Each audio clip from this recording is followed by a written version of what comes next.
What's on, where, and when. It's the Talk of Nelson. Talk Nelson Radio. The Mako Rugby Roundup. Welcome back to another episode of the Mako Rugby Roundup.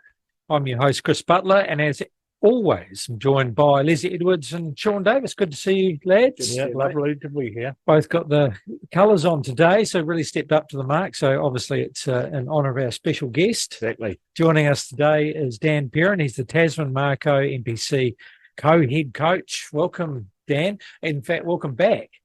Good, thanks very much. Yeah, awesome to be here. So last time we spoke on the phone, and but great to have you in person in our studio, which just happens to be Shedigan's Bar, so not a bad place to be.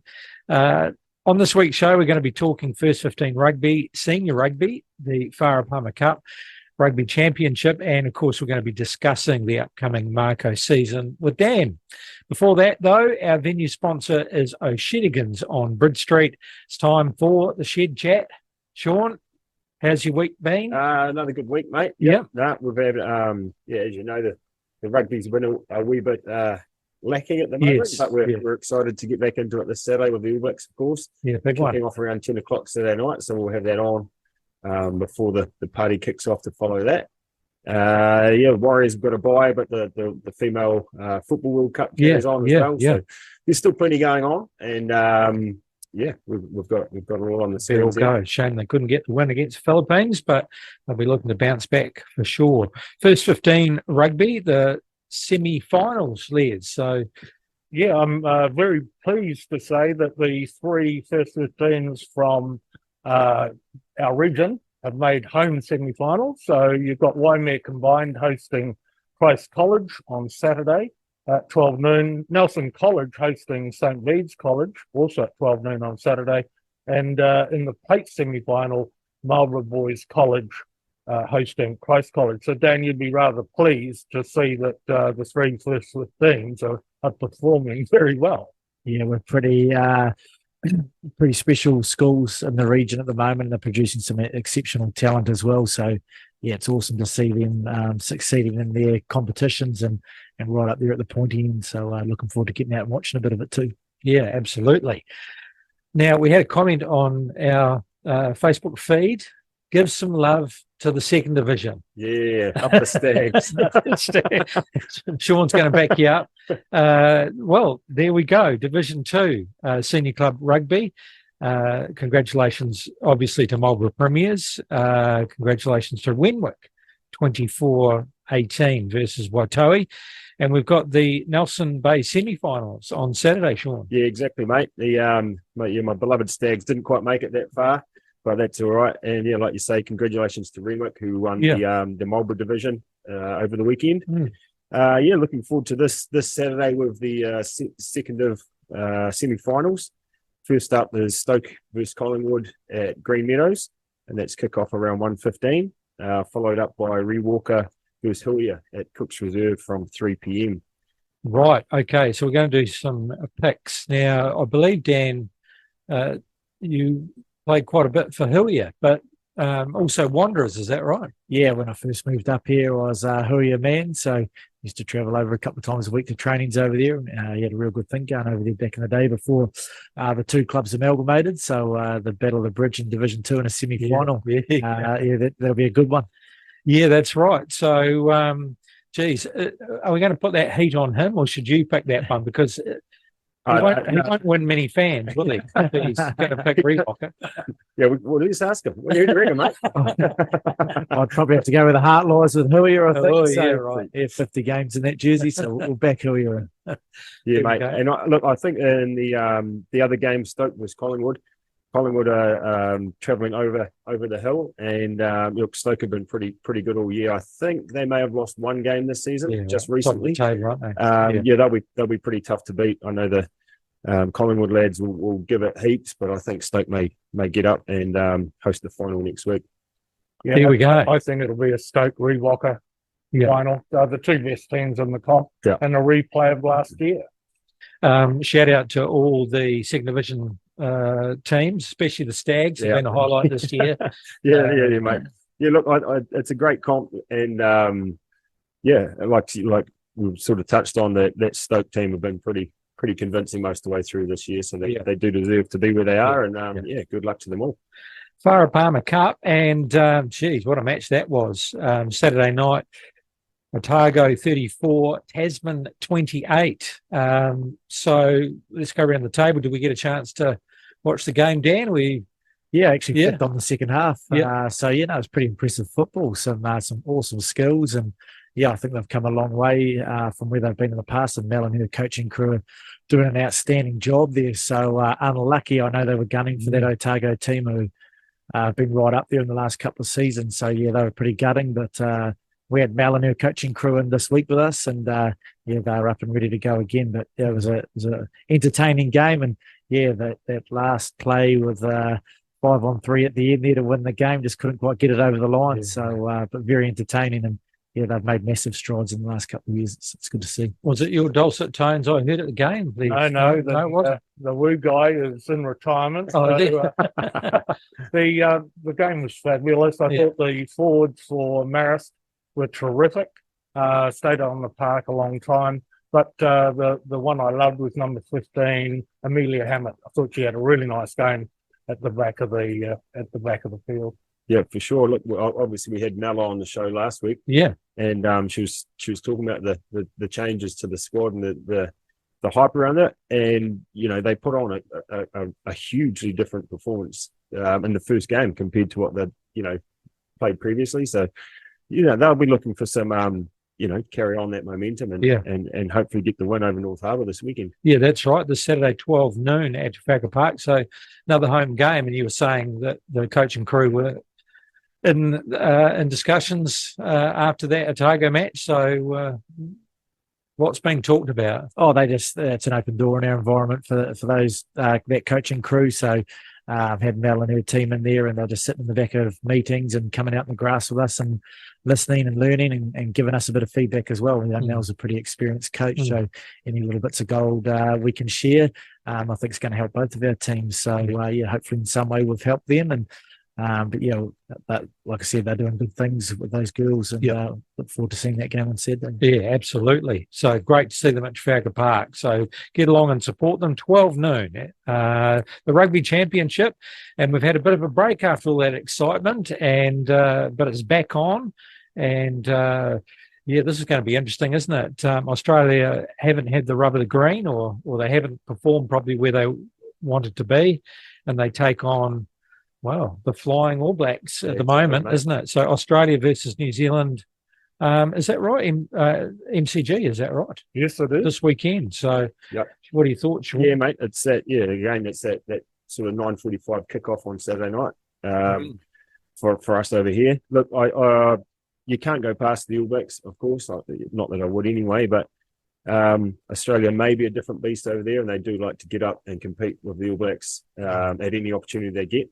So I'd be looking to for a big improvement from them, but to match it with us at the moment, I don't think they'll hang in there for 80. We'll kick away in the last 20. 30. Geez, I wonder how many people are going to have, 80,000, 90,000 perhaps. Should be able to fill it up, hopefully. Yeah. What are your thoughts on that, Les? The All Blacks have had success on the MCG a number of times, and I just think they're too good for Australia. So I'm predicting a 13+ win there. Yeah, Dan, and some of the Mako players make a presence and making a big impact at the moment. But I guess you'll be keeping one eye on selection to see who might be joining you. Yeah, no, we're back in the main team, really. Those guys that get dropped down to us, it's never too nice. You want to see them stay up there. So, I agree with Les. I think the All Blacks are really dialed in at the moment. Well-oiled machine. They're all singing off the same song sheet at the moment. I'm predicting a big win, 13+. Eddie Jones throwing a little bit of heat straight after that South African game probably ain't going to help them. So, looking for the All Blacks to continue on their winning ways. Yeah, he said, watch out, didn't he? South Africa versus Argentina. This is in Johannesburg. South Africa will be disappointed with their start, although they had a good one against Australia, but they'll be looking to bounce back. And Argentina, well, they'll be very buoyed by that win against Australia, but geez, tough job in Johannesburg. What are your thoughts? Yeah, mate, they've got a bit of a tough run there. A couple of weeks since they were in Australia. South Africa back home, Joburg, big ask for anyone. And I think South Africa will be, pretty buoyed by the fact they are back home in front of their crowd after that run against the All Blacks, and I think they will probably get the job done quite convincingly. Hopefully Argentina can foot it with them for a wee while, but again, I think South Africa will be too good by the 60th minute through to the 80th. Yeah, they'll kick away. 9 changes in the South African team. Wow. But much stronger, I think, with those changes. It's Feral at Johannesburg, so I expect that South Africa will win this, maybe not in the canter, but certainly win it well. Yeah, so what are your thoughts, Dan? I think the big loose forwards that they brought on in the second half against the All Blacks, they start this time around. So, yeah, different tactics against the Argentinians, but, yeah, too big, too powerful, playing at home. South Africa get up. You're with the Mako Rugby Roundup, and it's our great pleasure to welcome to the podcast Dan Perrin. Dan is in his second season as co-head coach of the Tasman Mako with Gray Cornelius. Dan, you've announced the 2023 squad and you've had a pre-season game. Were you happy with the hit out with Manawatu? Yeah, I think we were. We got a lot of our boys back on the ground early this year post Super Rugby, and we hit the ground running last week. They'd been together for sort of 2 or 3 weeks prior. So Manawatu was strong. They had the wind in the first half, threw a lot at us. And I think defensively, we've made some pretty good gains in the last few weeks around how we wanted to defend this year. So to be able to come into the sheds at halftime at 12 all, I think we only had 17% possession and territory was about the same. So we got a real good test of our defensive systems and structures, and that was really pleasing. And then to turn around with the wind in the second half and play with the ball a little bit more and finish over the top of them like we did with some good attacking play was pleasing. A lot of guys, or a few guys from club footy put their hands up for us as well, and some guys returning back from Super Rugby who hadn't had a lot of rugby. We managed to get some good minutes into them. So all in all, it was as coaches, we had a couple of key areas we wanted to focus on, and I think we got what we wanted out of that game. Well, you're not easing the boys in to the pre-season because you've got one against Canterbury this Friday in Hanman. So you're going to throw them against the Lions, basically. So what do you want to get out of this game after that first initial hit out? Yeah, this will be one of our stronger lineups going down there. We really wanted to replicate what round 1 against Otago is going to be. So the week structure this week's been exactly the same as what we're going to get for round 1 next week at Friday night at home. A little bit of travel this week down to Hanna, but this will be as close to our strongest lineup put it out against Canterbury and Hanna. So a bit different to last year where we took a development team down and got on the wrong end of the scoreline there. So again, just looking to implement a lot of our structures and skill sets we've been focusing on the last 3 weeks. We're not going to show our hand with everything that we're doing, but if we can get some of the basics and fundamentals right, it's going to set us up well for next week. Yeah, and is that a reflection of last season? Because although you had a lot of injury and stuff like that, were you not as happy with the start last season? Yeah, the start was pretty disjointed. There was the Pacific Nations Cup going on. There had a lot of guys away involved in that as well with New Zealand 18. Super Rugby, there wasn't as long a break between seasons, so the start was a little bit disjointed. And also this year, our first 2 games are at home against Otago at Trafalgar Park and Auckland at Blenheim, so we've put a massive emphasis on our start. The boys have turned up in really good condition mentally and physically. Gray and Jimmy Holden have done a pretty good job keeping eyes on those lads at Super Rugby, and they've been in Nelson for some of them a good month now, so we're ready to hit the ground running, and the importance of our starts right up there. Good to go, mate. Before we jump into the 2023 NPC campaign, you've just come off your first season as Crusaders forward coach. Well done, mate. Awesome job. Yeah, it's a big season. Yeah, it was. Tell us a little bit about that setup in Christchurch, and is it going to be a fairly easy transition back up here following that? I guess I was pretty lucky being involved with the Crusaders, firstly as a player, and then through the under-20 campaign and development campaigns, and over the last few years I've been involved in the Super Rugby pre-seasons, helping with the coaching of the forwards down there. So yeah, the transition was pretty easy into the Crusaders, and then it's obviously been a pretty awesome first 6 months of the year, but I'm really clear on what I want to achieve with Tasman, and nothing short of a championship's what we're after. So I've come back up here. I had the Andrew Goodman stop off at Maruia Springs, and we reset there and was able to reflect on 6 months. But really dialed into making sure this Tasman machine hums this NPC. Yeah. Assuming Jason Ryan left behind some pretty good systems and IP, were you able to add your own strategies and tactics to the mix? Yeah, 100%. As a coach, you got to be yourself. So, I was pretty lucky to have Jace as a mentor over the last few years and learned a lot off him. But there's been a lot of good coaches.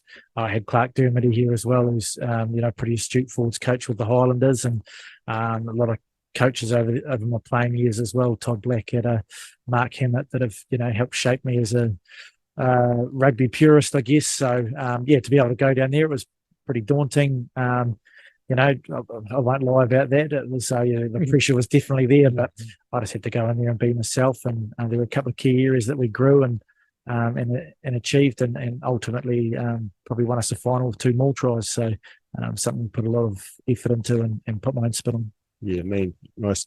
Obviously, we all know that Crusaders forward packs got some pretty impressive names in it. Men like Sam Whitelock and Joe Moody. What's it like working with guys like that every day? Oh, they're impressive humans, not just in rugby, but off the field as well. They, show a lot of care amongst the group. They're there to make everyone better and be better themselves. So just the amount of work they put in, both the rugby and off the field, and just good team men. It's pretty hard to explain just the amount of care that is shown down there in that rugby club, right from, the Whitelocks and Moody's, but coaching staff, physios, S&Cs, right to the front office. It's a pretty impressive setup. So, the players are a big part of it on the field, but the off-field side of it that a lot of people don't see is really impressive. How many in the leadership team? It's only a small group of leaders. I think it's 6 or 7 potentially. So, but they're guys that have been in the Crusaders for a long time and understand how the machine works. But again, they're impressive leaders, and they challenge us as coaches and allow us to challenge them too. And I think that's a good part of it. It's a pretty open book down there, and we're just trying to be better. Yeah. So one of your coaches, Scott Razor Robertson, everyone will want to know, your insights around him. So you've worked with him for a year. What makes him such a special man, and what makes him get the best out of players? Oh, he's a great connector, awesome at theming the year, and good man manager. Rugby IQ is world class. It's all in his head. He's got a great understanding of the game and a great understanding of how to get the players to play for him. So I think, I haven't seen a coach like it. I don't think there'll ever be another coach like it. He's his own man. He's got some pretty crazy ideas. You've got to rein him in at times, but he's fantastic to work with. And a lot of people have asked me what it was like working with him. And I think day one, he just told me the forward pack's yours. I trust you, and I'll wipe the room if you need me to. And for a young coach coming in, or any young player that was coming in getting the same message, was just, he was one of the greats, trusting me to go about my work, and it just made me feel so welcomed, and the fact that he trusted me was awesome. Yeah, so great comments by him. Obviously, you mentioned the word crazy, and that's not a word we'd associate with the All Blacks. So how do you reckon his style will go once he takes over the head coaching role at the All Blacks, and will the players respond to him in that environment as well? Yeah, 100% they will. I think it's exactly what they need at the moment. I believe he's ahead of the game in terms of how he thinks about the game, how he sees it, how he coaches it. He's world leading in a lot of the areas. He's got a great coaching team around him as well, which is pretty important with Ray. As I said, he's got some pretty cool ideas, but they do need to be reined in at times. And some of them are absolute genius ideas. So I think they're going to go from strength to strength post World Cup, and I think we're in for a pretty impressive next few years under that coaching group. The 3 of us around this table are really pleased with the appointment and look forward to exactly how he gets on, but looking forward to it with great anticipation, because I think he'll change it up. Yeah, for sure. Should produce plenty of content for us, won't he? Yes. That's right, hopefully.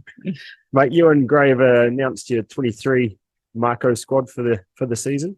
We'll go through that list pretty soon. Made up of some pretty experienced club players from around the top of the south. How do you rate that Tasman Trophy comp compared to some of the stuff that goes on around Christchurch? Yeah, I didn't get this. I watched a lot of Tasman Trophy on Huddle, just keeping a close eye on what's happening up here this year. So, yeah, I think it was pretty disappointing to lose Wanderers and Renwick this year. It's a numbers game. You look down at the competition down in Christchurch, it's, I think, maybe 12 teams in there. So the competition's, it's a lot more competitive down there. You got the universities. We just can't seem to retain our talent up here to be able to filter through to the clubs after schools, and the ones that we do generally kick on, and we like to have our hands on them and keep upskilling them. The Tasman Trophy is a great pathway for players, and clubs need players. So yeah, I think in terms of skill level, technical, tactical, it's pretty even. But the level of competitiveness down in Christchurch to what we have up here is just need a few more clubs on the ground again. So hopefully we can get that happening. If we're just looking at the lineup and the positions, without, I guess, reading every name out, but in the props, I can see some familiar names there, including Luca Inch. His name comes up all the time on this podcast. We'll have to get him in one day. We will. But any newbies there we should watch out for? Yeah, Luca missed last year's NPC through injury, so it's exciting to have him back in the mix this year. He's a powerful, strong tight head out of Nelson College in Kaharangi. So he's had a year with the Highlanders, but didn't get much footy because he was still rehabbing. But another one to look at this was Kershaw Sykes-Martin. Got the back end of the season, the Crusaders down there, and he's an explosive, dynamic prop. I think there's a prop running around him like in the country at the moment in terms of his athleticism and power. So looking forward to seeing him go. The hookers and Quentin's there. He's back. And I guess younger players will be looking to him, and hopefully he'll be steering them in the right direction. But again, who are you impressed by coming into this squad? Yeah, Q-Max, he's a true professional. He's done great things over there. He's central in the club footy over there. Monu Moli, young hooker coming through with his brother Sam being at the Tongan national team and probably making the World Cup. So, he's a 21-year-old hooker that's, still learning his trade, but pretty physical and dynamic around the field. But the newbie Feleti Kaitu'u from the Western Forces, he's a powerful human being and a true professional as well. So he's going to push those other two. Looking forward to seeing him go. Is that a like for Andrew Makaleo? Drew's have provided a lot for us in terms of leadership and rugby IQ. I think Feleti's a bit more dynamic around the field, a bit more powerful. Set piece pretty similar. So we lose a bit of Drew's leadership and technical, tactical nous, but I think you'll see over time that we make it up for power and dynamic around the field. Yeah, Tony Lewis recommends him, says he's a good player and a good young man. So looking forward to watching him play. The locks, have you spoken to these guys and said, apart from training, you're not to move because we don't want injuries? Good question. Had enough of injuries this year, so hopefully they're all gone. So you got plenty good lock stocks and some very familiar names there, but man from Fiji, I haven't recognised that name. Is he new to the squad or? Tiahiwaru Kriketavita? No, he's well done because I wasn't going to say. He's been with us for a few years now. So right, 4 years. Right. So Okay. Yeah. He's been over playing Super Rugby with the Fijian Druid. Didn't get a lot of footy this year, and he's likely to make the Fijian World Cup team as well. So I'm not sure if we'll get him back, but we've got able replacements ready to go there. And Antonio Chalfoun playing again? Yep, he's back. He had first 20 minutes after a season off with shoulder surgery. So, yeah, he looked in real good condition and got some good collisions into him. So, yeah, he'll be starting this week against Canterbury with Hixie. So, and isn't it great to see Putty back and Quinton back as well, as and Quinton Strange co-captain. So, yeah, that's it. They are probably two of our premier locks and probably premier locks run around the competition. Putty's turned up in really good physical condition as well, and Quinny had a great couple of games there for New Zealand 15. So, yeah, looking forward to getting them in. Loose forwards and, didn't Shannon Frizzell have a fantastic game last time? So unlikely maybe to see him back. Cross fingers for him because he's just on fire at the moment. But obviously Ethan, that's a tough one. So if he is going to make that road back, is he likely to come and do that at the Mako team, or would they keep him in the squads for the All Blacks? He trained with us the last couple of weeks. He's just on a little rehab program at the moment, so we're hoping to see him on the field for us potentially round 2 or 3, and I think that's his target, to try and crack the World Cup squad. He needs to get on the field and get playing, so he's been in amongst the group the last couple of weeks and adding little bits of gold for us. So hopefully we see him in a Tasman jersey, but only for a couple of games and gets the World Cup. I see setter Lecky Baker has been named in your squad from Kahurangi. Really good player, isn't he, Dan? Yeah, he's a good open side flanker. He's strong over the ball. He's physical. He loves winning collisions. Got a high work rate. So we've seen that the last couple of years with Seta. So he was in our environment for parts of it last year, and just learning rugby at that level and processing what's happening around him. He doesn't need to chase everything like he does in club rugby. He just needs to do his job and do it well, and I'm sure he'll get an opportunity. He reminds me of a young Jordan Taufua, the energy with which he runs into contact and to the breakdown. He's an impressive player, that's for sure. Yeah. Half back again, unlikely to see Finley Christie because he's playing really well at the moment, but geez, isn't Noah Hotham a great player? Yeah, he's pretty dynamic, powerful again, got great vision for a 9 and strong. So, if the forwards will provide a good platform for him, and if we can create opportunities around the breakdown, he's a real threat there. So, good competition at 9. Louis Chapman made his Super Rugby debut, and Graham Urquhart, that kid works as hard as anyone I've ever seen in the training field. And, again, if he gets an opportunity, he'll push the other two.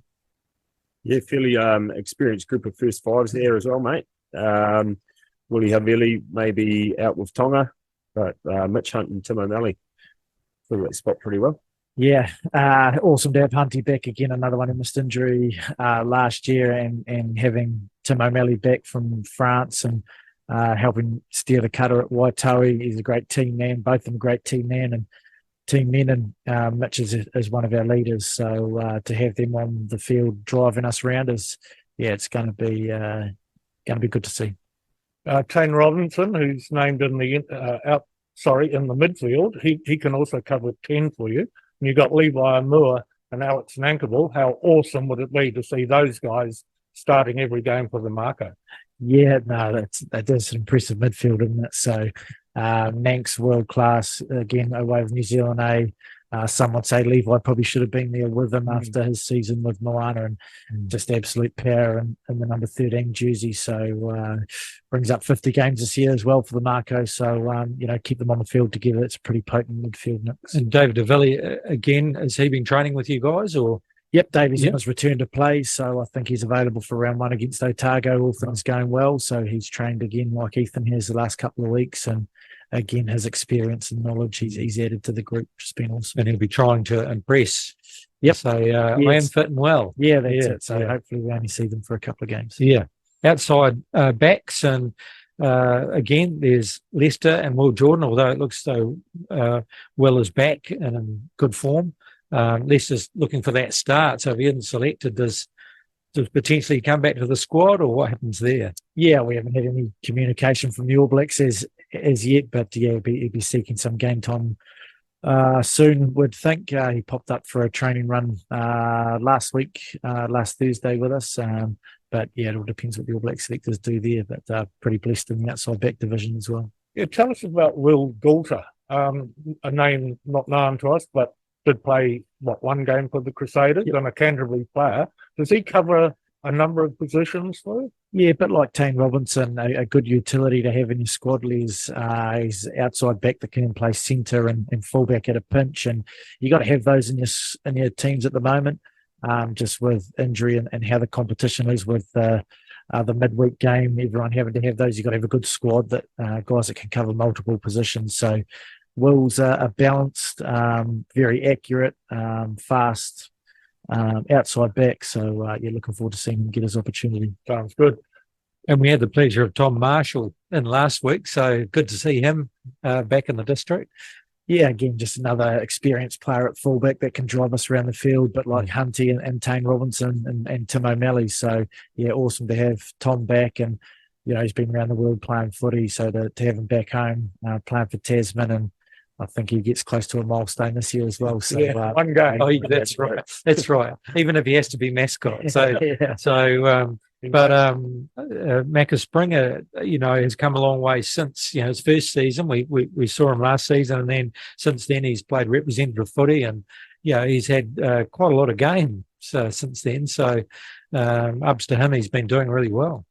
Yeah, he's had a pretty impressive last couple of years. And, every post has been a winner for Mako. So he's an absolute talent on the edge for us. Awesome under the high ball and got wheels to burn. So hopefully we can give him plenty of opportunity this year. He was named in that tournament team of the tournament. So he impressed many people. Yeah. And a few injuries, but including Sevo Reese. But all in all, the squad in pretty good order.